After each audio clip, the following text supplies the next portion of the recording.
In the case of the world of religion, I usually don't use the word religion, but I use the word religion now, to designate something easy for us. We have been listening to so many varieties of opinions. We have been listening to the traditions, the so-called traditional teachers. I call so-called because there is not much of a traditional system that's going on. I don't say out of arrogance or ignorance. I'm saying that as a matter of fact. And sometimes when I say things as a matter of fact, it disturbs everyone. You know what I mean? But please don't be disturbed, because the whole idea is to spiritually liberate ourselves. So even the word spiritualism, as I always say, it's confusing because spirit in English means anything like a ghost. You see a ghost, you saw a spirit. Or you drink a bottle of wine, and that is also spirit. And if somebody is misbehaving, he is high-spirited. So even spirit, is actually not defined in the English language. So why I'm saying English language is that every one of us here speaks English.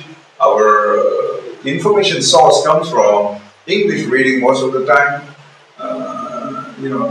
Even if we are talking about German ideologies, we are reading through English, and then we are talking through English. So then there is this second-hand and third-hand interpretation of concepts and doctrines. And from this second-hand and third-hand doctrines, and also, unfortunately, the last even 80 to 50 years, there was so much, how would I say, intellectual uprising, revolution. People were revolting against religion, people were revolting against, culture, I'm not talking about Eastern culture, Western culture, but within our own society. What is the role of a woman? What is the role of a man? All these were questioned. Because of all this questioning, and we have so much information that is coming from all around us with no accuracy, and so we are kind of, when we are talking about even, say in India, the spiritual culture, we are actually talking about something that we learned of the English writings. I'm not angry with the English. I honestly am not angry with the English.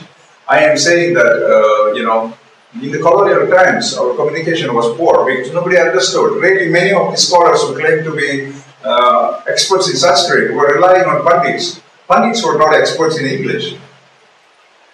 You understand? I know firsthand many pandits in India, all over India. They don't know English. They know a little bit of English. If they knew English, they become computer experts anyway, so they move. So we don't have English-speaking pandits, and pandits who are so learned in Sanskrit don't have the time to speak English. And it's not so easy. So the transaction was poor between the pandits and the colonial times, the scholars of the colonial times. The colonial scholars, of course, they say they are the best Sanskritists in the universe. If you take any book, Max Muller is the Bruce Lee of philology, and Bruce Lee of this and Bruce Lee of that. That's simple thing. Philology is a very simple thing. When you're speaking to me from Andhra and I speak Tamil, I can see there is slight variance. If I go and inspect further, I know there is a little bit of differences in the grammar and the usage of words and grammar.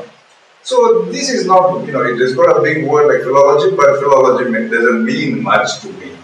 It is useful in a certain history. But again, when you come to India, Itihasa is the history of Krishna. Bhagavan Krishna has a different history. Itihasa means the history of divinities. So, but we are still confusing ourselves with our history, Even our so-called gurus, when they talk about history, they are talking absolutely from an English reading of these ideas rather than their own ideas. The problem is in the differentiating what is the true Indian philosophy, Indian, here I'm using the word Indian for, Indic philosophies, like Veda, Tantra, Agama, all this kind of stuff. And the relevance to a person now, here. So when we are talking here, I am speaking for a spiritual tradition, and this spiritual tradition is similar all over the world. It's analogous. When I say the Veda, I mean the Christian Bible, Testament, the commentaries. Similarly, the Islamic commentaries, everything. Sometimes, because of the Western influence, some of these people might oppose to me and say, like, no, Islam is separate, or Christianity is separate, or Sikhism is separate. No, when you really study, when you really go into it, spiritualism is the same. God, everyone says God is one. If God is one, then it is the same path. So it's a little bit different, oriented differently. The wrappers are different. So when I'm talking about all these things, please bear in mind that our aim is not to disparage. Our aim is to become a spiritualist.